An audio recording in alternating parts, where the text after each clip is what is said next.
Et voilà, j'espère que le rallye s'est bien passé, que vous aurez le plus de nombre, le plus de verbes conjugués justes. Vous saurez ça ce soir du coup à 16h30 comme d'habitude. Ok. On a travaillé bien sur la symétrie axiale la semaine dernière, on s'est fait plaisir.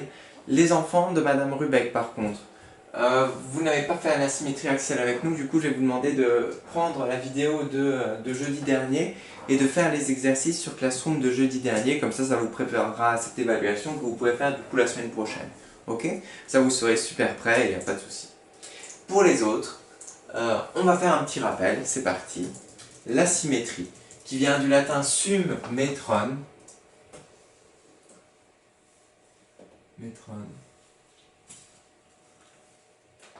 qui veut dire pareille mesure, mesures qui sont en lien. Voilà. On va juste se rappeler un petit peu pourquoi. Parce que, déjà, on a vu les axes de symétrie. Par exemple, ça c'est un très beau monument qui s'appelle le Taj Mahal, qu'on a fait ensemble, etc. On a du coup un axe de symétrie, c'est-à-dire quelque chose qui va couper notre figure en deux. Et si on prend la figure et qu'on la plie en deux, tout se superpose parfaitement. C'est comme ce papillon, regardez. D'accord? Il a un axe de symétrie. Et pour vérifier si c'est symétrique, on le plie en deux et on vérifie que tout se superpose parfaitement, qu'il n'y a rien qui dépasse. Si c'est le cas, c'est que c'est symétrique. Voilà.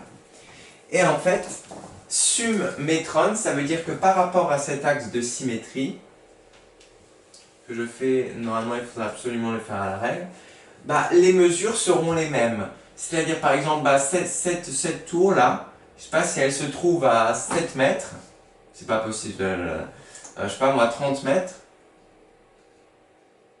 celle d'à côté, elle va aussi se trouver à 30 mètres. Ok? Ça veut dire que les mesures sont en lien les unes des autres. Par exemple, je sais pas moi, si ça là, ça se trouve à 70 mètres, ça aussi, ça va se trouver à 70 mètres par rapport à l'axe de symétrie. C'est ça. Et du coup, si on plie, ce sera tout parfaitement plié parce que ça a les mêmes mesures. Ça, summétron, pareil, mesure en lien, voilà. Ok. Alors, du coup, première chose, notre axe de symétrie, on en a un, ici on n'en a pas deux. Des fois, on peut en avoir deux, trois, etc. 4, 5, 6, 7, 8, 9. On va juste s'entraîner un petit peu.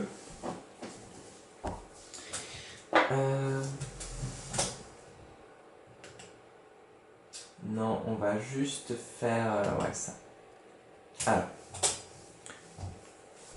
attention, par exemple à ça. Ça, ok, c'est symétrique. Je vous dis la réponse, là, oui. Parce que regardez, les mesures sont les mêmes. Ici à 3, ici à 3, ici à 2, ici à 2, etc. C'est summétron, les mesures sont en lien. Ici, etc. Là, c'est pas summétron, parce que là, ça marche. On a bien 1, 4, 4, etc. Mais là, on a 1 et on a 1, 2, 3, 4, 5. Alors là, les mesures sont pas du tout pareilles par rapport à l'axe de symétrie. C'est pas summétron, c'est pas symétrique non plus. Les choses sont pas en lien. Voilà. Ici, on essaye de vérifier si c'est à peu près symétrique. Oui, les mesures, oui, oui, oui, oui, oui, oui, oui, oui. C'est bon, si on les superpose, on imagine qu'on les plie, parfait, c'est symétrique. Là, du coup, faire le symétrique, c'est facile, on fait pareil. On essaye de prendre les mêmes mesures. 1, 2, 3, 1, 2, 3, 1, 2, 1, 2. On descend de 4, 1, 2, 3, 4. Ensuite, 1, 2, 1, 2. Hop, hop, et hop.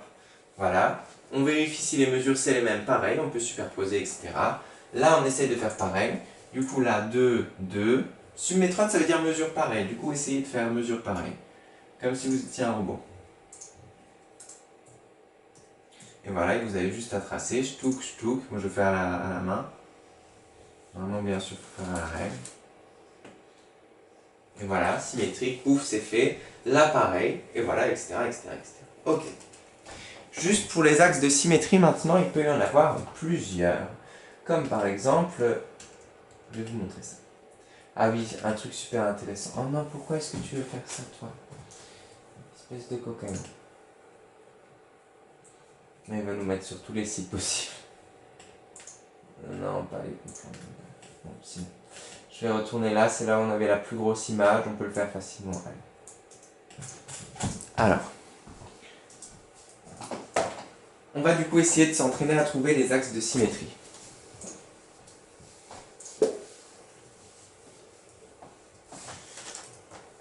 Alors, des axes de symétrie, par exemple, bah, le carré, on a plusieurs.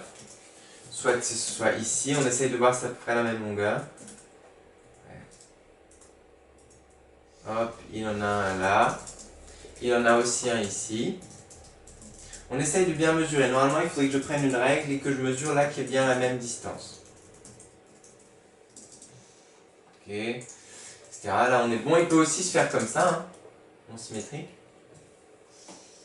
Et il peut aussi se faire comme ça en symétrique, pas de souci. Bref, voilà. Il y en a plein. Il y en a combien? 1, 2, 3, 4, 4. Ouais, c'est ça.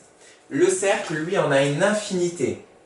Il a une infinité d'axes de symétrie qui passent par son centre. Vous savez, le centre, ça, il en a une infinité. On peut en tracer autant qu'on veut, on pourra toujours plier le cercle pour faire ça. Voilà, le disque, enfin le cercle là, ici. Par exemple, ici, par contre, il n'y a aucun axe de symétrie dans le 4. Hein. Vous avez beau faire ce que vous voulez, ça sera jamais symétrique. Hein. Voilà, parce que si on plie là, ça se pliera au-dessus, en dessous, ça ne marchera pas. Voilà. Par contre, pour les autres, il y en a plusieurs, sauf pour le 5 aussi, il n'y en a qu'un. Ouais, voilà. Ok. Bon, je crois que vous êtes vachement prêts pour l'évaluation. Maintenant, il n'y a plus de soucis. Quand on aura fini ça, c'est bien l'évaluation. Ça permet aussi de se dire, bah ça, je sais, c'est bon, on n'en parle plus jusqu'à l'année prochaine.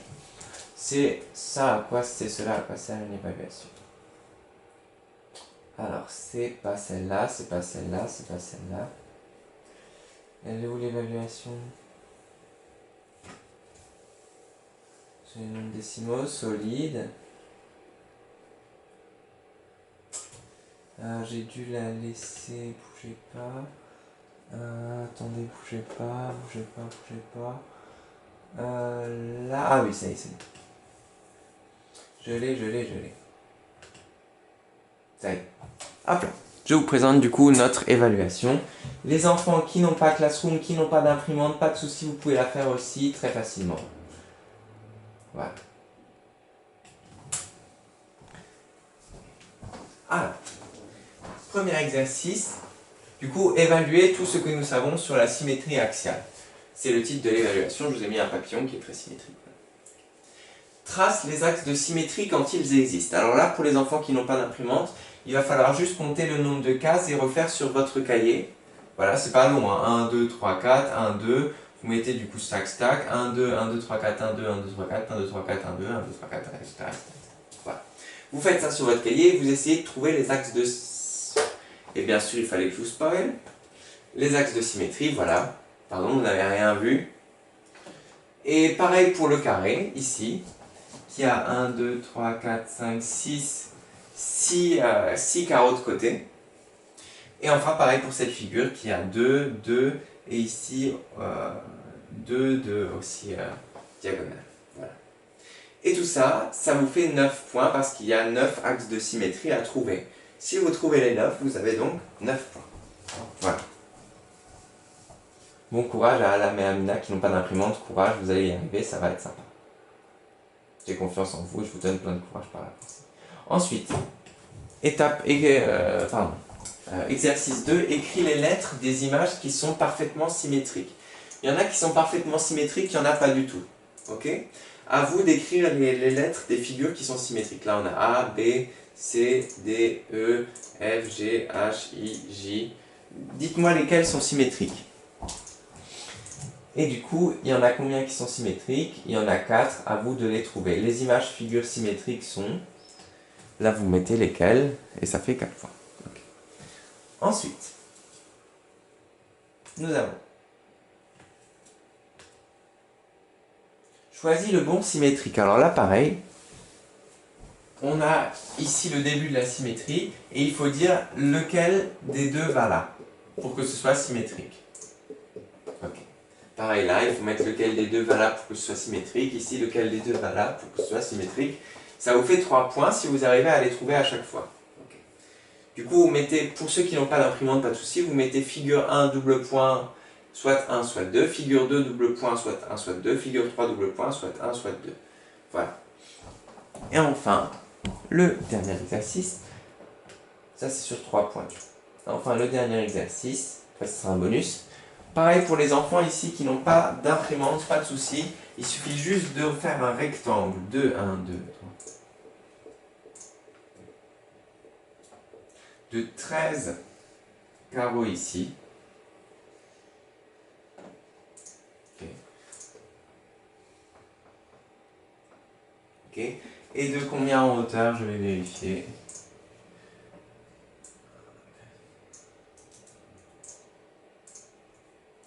De 11 en hauteur.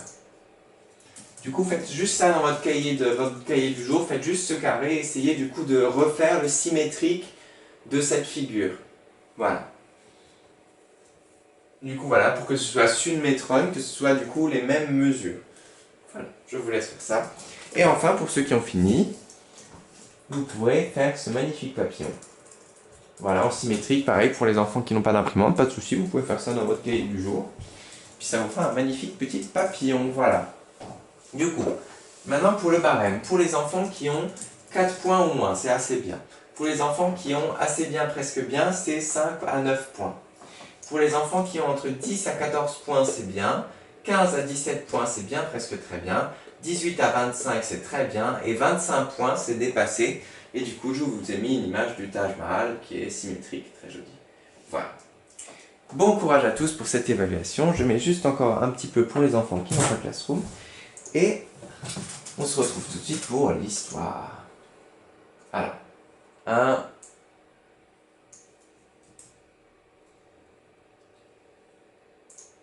2, 3, 4 et 5. Voilà, bon courage à vous tous!